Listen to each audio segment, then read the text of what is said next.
오늘의 사연 시작하겠습니다. 안녕하세요. 저는 경기도 성남에 사는 40대 초반의 여자입니다. 제가 사연을 보내는 이유는 바로 전 남편 때문인데요. 도대체 무슨 일이 있었길래 이렇게 사연을 보내게 되는지 지금부터 말씀드릴게요. 저는 20대 후반 시절 백화점 명품관에서 일했어요. 여성분들이라면 누구나 아실 법한 프랑스 유명 브랜드 매장이었어요. 어릴 적부터 좋아하던 매장에서 일한다는 것도 좋았지만 열심히 일한 덕분에 손님이 많다는 것도 정말 뿌듯했답니다. 저는 이 일에 자긍심을 느꼈고 계속 이 일을 하고 싶을 만큼 커다란 만족감을 느꼈답니다. 하지만 모든 일에는 장점과 단점이 동시에 존재한다고 하잖아요. 하루 일과가 100% 즐거운 건 아니었답니다. 그건 바로 진상 손님 때문이었어요. 잘 지내다가도 진상 손님이 매장을 한번 휘젓고 나가면 일에 회의감이 느껴질 정도로 괴로웠으니까요. 그날 역시 매장에 진상 손님이 찾아왔어요. 이거 반품. 50대로 보이는 여성 손님은 가방을 거칠게 올려놓으면서 말하더군요. 잔뜩 구겨진 쇼핑백과 오염된 가방을 보면서 곧장 느꼈죠. 이 여자 또 보통이 아니겠구나 하고요. 그래도 저는 최대한 친절을 유지하며 손님에게 말했답니다. 손님, 죄송하지만 환불은 어려울 것 같네요. 환불 날짜가 지난 것은 물론이고 가방의 오염도가 너무 심해서요. 쇼핑백은 저희가 어떻게 해결을 해드린다고 쳐도 상품에 이렇게 문제가 생길 경우 환불이 어려우세요, 손님. 죄송합니다. 아니, 환불이 왜 안 돼? 고객이 원하면 환불을 해줘야지. 그리고 뭐가 오염이 됐다는 거야? 내가 샀을 때랑 똑같구만. 지금 환불해주기 싫어서 핑계대는 거 아니야? 손님의 앙칼진 목소리가 제 고막을 마구 찔렀지만 저는 친절함을 최대한 잃지 않기 위해 최선을 다해 응대했습니다. 그럼에도 손님은 멈추지 않으셨죠. 네가 뭔데 환불을 안 시켜줘? 내가 그렇게 만만해? 만만해서 이딴 식으로 대하는 거니? 서비스 교육을 얼마나 개떡같이 받았길래 손님한테 이따위로 대해? 당장 환불하지 못해? 손님은 점장을 부르라느니 신고를 하겠다느니 하면서 온갖 협박을 하더니 심지어 제 멱살을 잡고 마구잡이로 흔들더군요. 참을 인자를 수십 번씩 새긴 저도 이것마저는 참지 못하겠더라고요. 도저히 제 선에서 해결할 방법이 없었던 저는 보안팀에 호출을 하는 버튼을 누른 뒤 손님과 전면전에 나섰습니다. 아줌마, 내가 안 해주고 싶어서 안 해? 아줌마가 날짜도 지나서 가져오고 가방에 온갖 더러운 걸 다 묻혀놨으니까 그런 거 아니야. 뭐? 아줌마? 이게 정말 미쳤나? 어디서 막말이야? 교육을 어떻게 받았는데 손님한테 이래? 너 오늘 한번 죽어볼래? 그래, 죽어봐. 오늘 한번 내가 죽나 아줌마가 죽나 한번 붙어보자고. 저는 아줌마의 손을 붙잡고 거칠게 뿌리쳤어요. 하지만 머리 끝까지 화가 난 아줌마는 이제 제 머리채를 붙잡더니 미친 듯이 흔들더군요. 이성을 잃은 저 역시 아줌마의 머리채를 붙잡고 흔들었답니다. 직원으로서 그러면 안 된다는 걸 잘 알고 있었지만 아줌마가 먼저 제게 폭력을 행사하니 도저히 견딜 수가 없더군요. 다른 직원이라면 바보처럼 당하고 있었겠지만 제 성격 역시 만만치 않거든요. 하지만 마른 몸매였던 제가 억척스러운 아줌마의 기운을 이겨낼 수는 없더라고요. 결국 저는 아줌마의 힘에 이리저리 휘둘리는 신세가 되었어요. 이 건방진 년이 어디 손님한테 너 오늘 교육 한번 제대로 받아봐라. 아줌마는 제 머리채를 한 손으로 붙잡고 다른 한 손을 하늘로 쳐들었어요. 저를 후려치기 위함이었죠. 이리저리 휘둘리느라 정신이 없던 저는 막을 여유조차 없더라고요. 결국 아줌마의 손이 휘둘려졌고 저는 눈을 질끈 감았답니다. 그런데 느껴져야 할 감각이 안 느껴지더군요. 이쯤 되면 뺨이 얼얼해야 할 텐데요. 무슨 영문인지 몰라 눈을 뜨니 아줌마의 팔뚝이 어떤 남자에게 붙잡혀 있더라고요. 지금 뭐 하시는 겁니까? 아줌마의 손목을 붙잡은 남자는 보안팀 직원 우진 씨였어요. 저를 후려치려던 아줌마는 제가 먼저 시비를 걸었다며 놓으라고 난리를 치더군요. 하지만 아무리 억척스러운 아줌마라 하더라도 보안팀에 근무하는 남자의 힘을 이겨낼 수는 없었답니다. 어떤 상황인지는 따져볼 일이고 일단 그만하십시오. 손님 때문에 사람들 모인 거 안 보이십니까? 더 이상 소란 피우시면 영업 방해로 경찰에 넘길 수밖에 없습니다. 우진 씨는 아줌마의 손목을 강하게 붙잡으며 계속 행패를 부리면 경찰에 넘기겠다고 말하더군요. 우진 씨의 커다란 덩치에 놀란 탓인지 아니면 경찰에 넘기겠다는 말에 겁을 먹은 건지 모르겠지만 아줌마는 씩씩대더니 제 머리채를 놓았습니다. 그리고 반품하려던 가방을 챙기더니만 매장 바닥에 침을 한번 퇴 뱉고는 사라지더군요. 선아 씨 괜찮아요? 많이 놀랬죠? 미안해요. 더 빨리 왔어야 했는데 많이 다쳤어요? 상황을 정리한 우진 씨는 제 안위를 물으며 걱정스러운 표정을 지었어요. 진상 아줌마 때문에 머리카락이 많이 뽑혔지만 우진 씨가 이렇게 걱정해주니 마음이 사르르 녹더군요. 일단 그날은 그렇게 정리가 됐어요. 하지만 제 마음속에는 변화가 생겼답니다. 평소 대면대면하던 우진 씨에게 자꾸만 눈길이 갔던 거죠. 원래도 키가 크고 몸이 좋은 사람인지라 눈길이 가긴 했지만 이번 진상 아줌마 사건을 계기로 더 좋게 보이는 거 있죠. 그래서 저는 식사 시간에나 화장실을 갈 때 일부러 우진 씨와 마주치곤 했어요. 그렇게라도 우연히 한 번씩 얼굴을 보고 싶었던 거죠.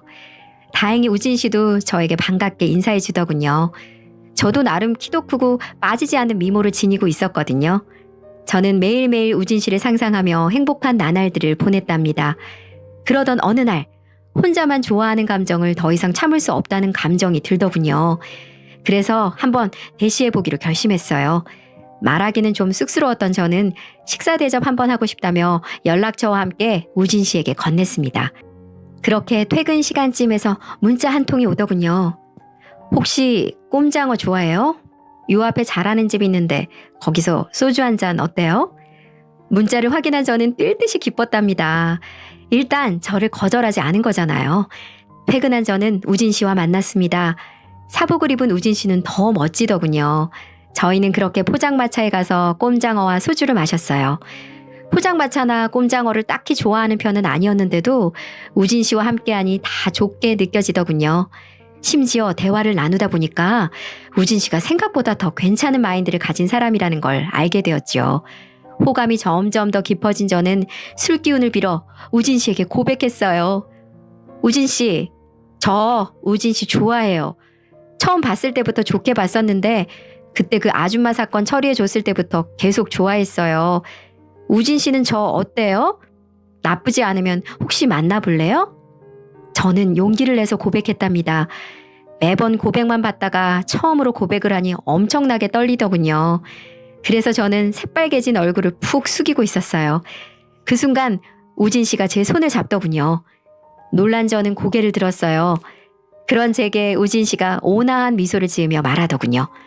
저도 사실 선아 씨 좋아하고 있었어요.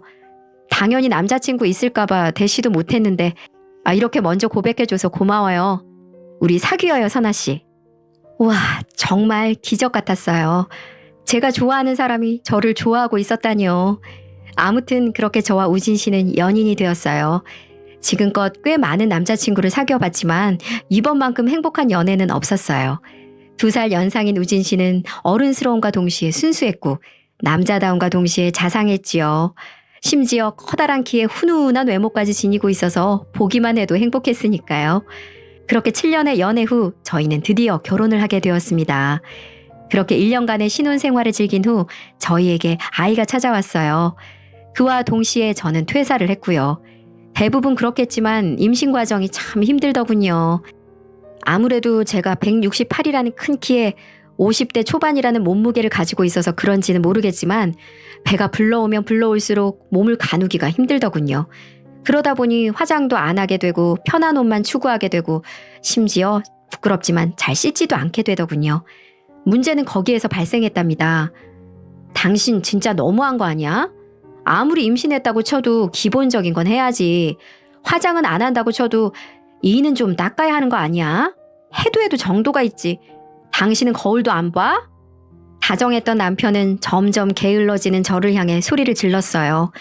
남편의 말이 아주 틀린 건 아닌 게 저는 정말 밥 먹고 이도 안 닦은 채 바로 누울 정도로 위생 상태가 엉망이었거든요. 남편이 지적하자마자 거울을 봤더니 이에 고춧가루가 잔뜩 끼어 있더군요. 하지만 저는 남편에게 서운했어요. 제가 일부러 그러는 것도 아니고 임신해서 몸이 무거워져서 그런 것뿐이었거든요. 서러움은 짜증으로 변했고 그건 남편을 향한 화살이 되더군요. 내가 뭐 일부러 그래? 임신하니까 몸이 무거워져서 그런 거 아니야. 내가 처녀 때도 그랬어? 당신 애 뱃속에 품느라고 그런 건데 어쩜 그렇게 정없이 말할 수가 있어? 아휴, 당신 지금 임신한다고 나한테 유세해? 그리고 당신만 임신해? 다른 여자들은 임신하고도 꾸밀 거 다 꾸미는데 뭘 그렇게 유난이야? 그리고 내가 뭐 처녀 때처럼 꾸미랬어? 그냥 기본적으로 지킬 것만 지키라는 거 아니야. 남편과 저의 다툼은 계속되었답니다. 연애 시절 알콩달콩하던 모습은 온데간데 없이 사라졌고요. 그런 말을 듣기 싫었던 저는 어떻게든 몸을 움직이려고 했죠. 남편의 막말에 서운하긴 했지만 기본적인 위생 같은 건 지켜야겠다는 생각이 들었거든요. 하지만 그것도 잠깐이었네요. 초반에는 어떻게든 지켜보려고 했지만 배가 더 불러가면서 전부 다 그만두게 되더라고요. 심지어 식욕도 폭발해서 결혼 전 50대 초반이던 몸무게 또한 80kg를 훌쩍 넘어갈 정도로 불어났고요. 그에 따라 남편의 폭언은 점점 더 심해졌답니다. 아우, 진짜 당신 샤워 좀 하면 안 돼? 당신 몸에서 썩은 내가 나는 것 같아. 당신은 안 느껴져? 당신 일주일에 샤워 몇 번 해? 한 번 하기는 해? 그리고 제발 그 살 좀 빼라. 내가 진짜 사람이랑 사는 건지 돼지랑 사는 건지 구분이 안 돼서 그래. 우리 제발 사람답게 좀 살자, 어? 남편은 매일같이 그렇게 저에게 막말을 했답니다. 서러웠던 저는 맞받아치기 위해 더 날선 말들을 내뱉었고요. 그렇게 저희 부부의 사이는 빠른 속도로 멀어져 갔어요. 나중에 가서는 폭언은커녕 서로 대화조차 아예 안 하게 되더군요. 도대체 이게 뭐 하는 건가 싶었지만 되돌릴 수도 없었어요. 그렇게 저희 부부는 남남과 같은 생활을 하며 하루하루를 이어갔답니다. 그러던 어느 날부터 남편에게 뭔가 수상한 점이 보이기 시작하더군요. 야근이 없기로 유명한 회사에 다니던 남편의 귀가 시간이 자꾸만 늦어진 거죠. 느낌이 쎄했던 저는 미행을 하기로 결심했어요. 남편에 대한 사랑과 함께 신뢰까지 사라져버린 탓이었죠. 아무튼 저는 남편의 회사 앞에서 기다렸습니다. 동료들과 퇴근한 남편은 택시를 잡아 타고 어디론가 향하더군요. 저는 조용히 뒤를 따랐어요. 그런데 이게 웬걸? 남편이 도착한 곳은 아가씨들이 나오는 노래방이더라고요. 저는 현장을 덮치기 위해 부글부글 끓는 속을 억누르며 기다렸죠. 그리고 한 30분 정도 흐른 후에 방들을 뒤지기 시작했고요. 솔직히 저는 남편이 얌전히 술만 마시고 있기를 바랐답니다. 지금은 비록 소원하지만 과거에는 누구보다도 사랑했던 남편이 그러지 않기를 바랬던 거죠. 하지만 제 기대는 산산조각이 나버렸어요. 룸 하나를 연 순간 여자와 부둥켜 안고 입을 맞추는 남편의 모습을 발견하고 말았거든요. 룸 안의 모든 사람들이 귀신이라도 본 듯한 얼굴로 저를 쳐다보더군요. 배가 남산만하게 불러온 여자가 문을 활짝 열고 서 있었으니까요. 머리 끝까지 화가 난 저는 동료들이 있음에도 남편에게 고성을 질렀어요. 야! 이 쓰레기 같은 놈아! 지금 야근한다며? 이게 야근이냐? 딴 여자랑 붙어먹는 게 네가 말하는 야근이냐고! 네 새끼 뵌 마누라가 집에서 이렇게 기다리고 있는데 너는 이런 데서 놀고 싶었니? 어? 저는 테이블에 올려진 과일 안주들을 남편에게 마구 던지며 소리쳤어요. 노래방의 아가씨들은 혀를 차며 나갔고 동료들은 저를 말리려고 하더군요. 남편 역시 저에게 여기서 제발 이러지 말고 일단 나가서 얘기하자고 했답니다. 하지만 저는 멈추지 않았어요.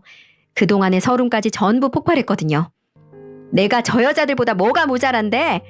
나도 임신만 안 했으면 저 여자들보다 훨씬 예뻤어. 그러면 너 같은 쓰레기랑은 비교도 안 될 정도로 좋은 남자랑 만날 수 있었을 거고. 저는 그동안 들어왔던 폭언에 대한 서름을 폭발시켰습니다. 그리고 펑펑 울었죠. 남편의 회사 동료들은 어쩔 줄 몰라 했고 남편은 뻥찐 표정만 짓고 있더군요. 일단 그날의 일은 그렇게 정리가 되었습니다. 하지만 남편은 반성을 하지 않았죠. 남자들이 비즈니스 하다 보면 그런데 갈 수도 있는 거 아니냐며 오히려 언성을 높였고요. 할 말을 잃은 저는 대화를 포기했습니다. 그렇게 또다시 냉전을 하며 몇 달이 지나갔어요. 그런 상황에서도 아이는 세상 밖으로 나오려 하더군요. 결국 저는 출산을 했고 건강한 사내아이를 낳았습니다. 아이라도 생기면 남편과의 관계가 개선될 줄 알았어요. 하지만 남편은 저에게 남은 정이 다 떨어졌는지 이혼을 요구해 오더군요. 내가 곰곰이 생각해봤는데 당신이랑은 더 이상 못 살겠다. 애도 생겼겠다. 어떻게든 정부치고 살아보려고 했는데 도저히 안 되겠어. 아무리 부부라고 해도 이성이랑 사는 느낌은 있어야 할 거 아니야. 그런데 당신은 조금 더 여자로 느껴지지가 않아. 살만 뒤룩뒤룩 찐 데다가 더럽기까지 한 여자랑은 더 이상 못 살겠다. 그러니까 이혼해줘. 남편은 외모 지적뿐 아니라 위생관념, 성격, 요리 실력, 살림 능력 등을 지적해가며 이혼 사유들을 줄줄이 읊더군요. 괴로웠지만 인정할 수밖에 없었고요. 그렇기에 저는 이혼에 합의했습니다. 저 역시 저를 여자로 봐주지 않는 남자와 더 살 수는 없었거든요. 저는 아이의 양육권을 남편에게 넘겼답니다. 제가 가지려면 가질 수도 있었겠지만 경제력도 없는 제가 아이를 키우는 건 죄라는 생각이 들었거든요. 그래도 아이에게만큼은 다정한 아빠여서 잘 키워줄 거라 생각했어요. 이혼을 하고 나니 너무나 허전하더군요. 저는 그 허전함을 술로 달랬어요. 그렇게 매일 배달 음식에 소주로 가득 채우다 보니 80kg였던 몸무게가 90kg를 돌파하더군요. 거울을 보니 솔직히 남편의 마음이 조금 이해가 되긴 했어요. 제가 남자라고 해도 이런 여자에게 상냥하게 대할 수는 없겠더라고요. 미혼 시절에 그 갸냘픈 몸매를 본 남편이라면 더더욱 그런 생각을 할 수도 있겠다는 생각이 들었고요. 그때 아무렇게나 켜둔 텔레비전에서 프로그램 하나가 하더군요. 요즘 대사라고 불리는 다이어트 프로그램 있잖아요. 태생부터 비만이었거나 출산 후 살이 쪄버린 여자들의 비포 애프터를 보여주는 프로그램이었어요. 그걸 보니 자신감이 생기더라고요. 이제 40이라는 나이에 접어들었지만 피나는 노력을 하면 다시 예전의 갸냘픈 모습으로 돌아갈 수 있다는 생각이 들었죠. 결심이 선 저는 일단 편의점 알바를 구했습니다. 그리고 알바를 퇴근하면 곧바로 헬스장으로 출근해 미친 듯이 운동을 했고요. 입에 달고 살던 배달 음식과 소주도 끊고 닭가슴살에 야채 위주의 식사를 했답니다. 그리고 알바를 한 돈으로는 성형 티가 나지 않도록 얼굴을 고쳤고요. 그렇게 1년이 지났습니다. 혹독한 시간을 보낸 저는 90kg대에서 다시 50대 초반의 몸무게를 되찾았어요. 게다가 적당한 성형수술과 새로운 화장법으로 꾸미니까 스스로를 봐도 예쁘다는 말이 절로 나오더군요. 지나가던 남자들의 시선 또한 달라졌습니다. 여자로서의 자신감을 찾은 저는 회사에 입사했어요. 대학 시절 경제학을 전공한 덕분에 세무사 사무소의 직원으로 들어갈 수 있었어요. 그런데 입사한 지 한 달이 된 순간부터 대표로 있는 세무사분이 제게 은근히 호감 표시를 하더라고요. 기분이 나쁜 건 아니었답니다. 회계사분은 저보다 3살이 많은 노총각이었지만 경제적으로 풍족한 데다가 성격도 푸근하셨거든요. 제가 가진 이혼 경력에도 그렇게 개의치 않아 하셨고요. 어느 날은 그분께서 술 한잔을 하자고 하셔서 조용한 룸 술집에 갔는데 그분이 조심스럽게 마음을 털어놓으시더라고요. 선아 씨, 제가 대표로서 직원분에게 이런 말 하는 게 상당히 조심스럽지만 말하지 않으면 정말 후회할 것 같아서 할게요. 저 선아 씨 좋아합니다. 사실 저희 사무실 들어왔을 때부터 좋아했어요. 선아 씨 애인 없으신 걸로 아는데 혹시 저랑 한번 만나보시는 거 어떨까요? 세무사님, 그러니까 상현 씨가 제게 고백을 했어요. 잘해줄 자신이 있다는 말을 덧붙이면서요. 잠시 고민하던 저는 고백을 받아들였습니다. 상현 씨는 굉장히 매력적인 사람이었거든요. 경제적인 부분도 당연히 한몫했고요. 그렇게 연인이 된 저희는 매일같이 데이트를 했답니다. 상현 씨는 사귀자고 했을 때 말처럼 저에게 정말 지극정성을 다했고요. 다정하게 대해주는 건 물론이고 선물도 미친 듯이 사주더군요. 심지어 상현 씨는 한강이 내려다 보이는 집을 소개하며 나중에 결혼하게 되면 여기에서 함께 살자고 하더군요. 서로에게 호감을 느낀 저희는 자주 만나게 됐고 결국 연인이 되었답니다. 어느 주말 저는 제 아들 희준이를 만나러 갔어요. 남편과는 이혼을 했지만 아들과는 2주에 한 번씩 꼭꼭 만나곤 했거든요. 그날 역시 희준이와 만나 맛있는 것도 먹고 아이가 좋아하는 곳에도 놀러 갈 생각이었어요. 그런데 이게 웬걸? 약속 장소에는 남편이 나와 있더군요. 이혼 이후에 처음 보는 거였답니다. 남편은 저를 보기 싫어했기 때문에 매번 시어머니께서 희준이를 데리고 나오셨거든요. 물론 전 놀란 티를 내지 않았고요. 이제는 완전히 남남이었으니까요. 하지만 남편은 저를 바라보며 엄청나게 놀라더군요. 당신 대체 뭐야? 남편은 저를 위아래로 훑으며 뻥찐 표정을 지었답니다. 솔직히 이해가 안 되는 건 아니었어요. 남편이 봤던 제 마지막 모습은 살이 띠룩띠룩 찐 돼지 같은 모습이었고 지금은 아가씨 때와 다름없는 어여쁜 모습이니까요. 심지어 과거에는 입지도 않던 과감한 의상에 상현 씨가 선물한 명품들로 치장을 한 상태였고요. 당신 그동안 대체 무슨 일이 있었던 거야? 살을 언제 그렇게 뺀 건데? 화장은 또 뭐고? 그리고 그 옷에 걸친 명품들은 대체 다 뭐야? 뭔데? 설명 좀 해봐. 남편은 저를 계속해서 둘러보며 제게 무슨 일이 있었던 건지에 대해 묻더라고요. 하지만 저는 알 바 아니라고 말하며 희준이를 데리고 예약한 식당으로 향했죠. 제게 폭언을 일삼았던 남편과 더 이상은 말을 섞고 싶지도 않았거든요. 그런 날들이 계속해서 이어졌습니다. 그런데 웃긴 게 희준이를 데려오는 게 시어머니가 아니라 이제 남편이더군요. 지난 1년 동안은 그런 일이 전혀 없었는데 말이죠. 남편은 저에게 희준이를 넘겨줄 때마다 노골적인 호감을 보내왔어요. 당신 엄청 예뻐졌다. 아가씨 때보다 훨씬 예쁜데? 관리 정말 많이 했나 봐. 이럴 줄 알았으면 갈라서는 게 아니었는데. 근데 있잖아. 오늘은 나도 같이 가면 안 될까? 희준이한테도 엄마 아빠 함께 있는 모습 보여주는 게 애 정서에도 좋잖아. 남편은 자꾸만 따라오려고 했어요. 하지만 저는 매번 단호하게 거절했고요. 외모 하나 바뀌었다고 추근대는 남편과는 다시는 엮이고 싶지 않았기 때문이었죠. 하지만 제 마음은 제 아들 희준이에게 무심코 던진 질문 때문에 흔들리고 말았답니다. 희준아, 소원이 뭐야? 이제 곧 어린이날인데 엄마가 희준이 하고 싶은 거 다 들어줄게. 밥을 먹던 저는 희준이에게 소원을 물었어요. 로봇이나 레이싱카 혹은 게임기 같은 답변이 나올 거라고 예상했죠. 하지만 희준이의 답변은 제가 예상하지 못한 것이었답니다. 엄마, 정말 뭐든지 들어줄 거야? 당연하지. 엄마가 희준이를 얼마나 사랑하는데 뭐든지 말만 해. 엄마가 할 수 있는 거라면 뭐든지 다 들어줄 거야. 엄마, 그러면 혹시 아빠랑 같이 살 수 있어? 왜냐면 저번에 어린이집 하계회 때 다른 사람들은 다 엄마 아빠랑 같이 왔는데 나만 아빠랑 할머니가 왔단 말이야. 친구들이 그거 보면서 엄마 없냐고 놀리고. 그래서 그러는데 엄마 아빠랑 같이 살면 안 돼? 희준이는 제가 다시 남편과 살기를 바랬어요. 이혼 당시에 예상했던 고민이긴 하지만 실제로 직면하니 충격이 대단하더군요. 저는 일단 웃어 보이며 시간을 보냈죠. 그리고 저녁이 됐을 때 희준이 몰래 남편을 만나 희준이가 요즘 많이 힘들어하는지 물어봤어요. 다른 때 같으면 만날 일도 없었지만 희준이를 남편에게 데려다 주면서 희준이를 먼저 들여보내고 희준이가 요즘 어떻게 되는지 자세히 들어보려고 남편과 얘기해보기로 했어요. 요즘 부쩍 당신을 많이 찾네. 주위 친구들이 놀리기도 많이 하나 봐. 엄마 없는 아이라고. 그 말에 좀 상처받은 모양이야. 자기만 엄마가 안 왔으니까 며칠 내내 묻더라고. 자기는 왜 엄마랑 같이 안 사냐고. 아빠가 말해서 같이 살자고 하면 안 되냐고. 남편은 하계회 때 일이 사실이라고 말했어요. 제 심장이 쿵 하고 내려앉는 기분이더군요. 여린 마음에 상처를 입어 얼마나 아팠을까 싶기도 하고요. 그런 저에게 남편은 조용히 말을 이었습니다. 그래서 말인데 우리 다시 합치는 거 어때? 우리야 홧김에 이혼했지만 애한테는 정말 못할 짓이잖아. 이번에는 하계회지만 앞으로 엄마 필요할 일이 얼마나 많겠어. 그때마다 우리 엄마가 쫓아갈 수도 없는 일이고 안 그래? 라고 하면서 말을 했어요.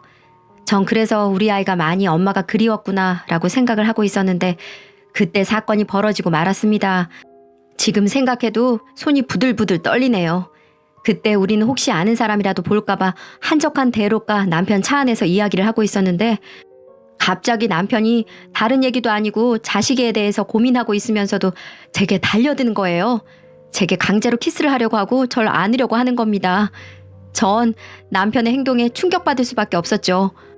너무 놀라 남편의 손을 이빨로 꽉 물고 해서야 남편을 겨우 떼낼 수 있었고 전 소리를 지르며 남편 차 안에서 도망 나와 근처에 지나가는 아무 차에나 손을 흔들고 도와달라며 울고불고 사정을 한 탓에 겨우 그곳을 빠져나올 수 있었어요.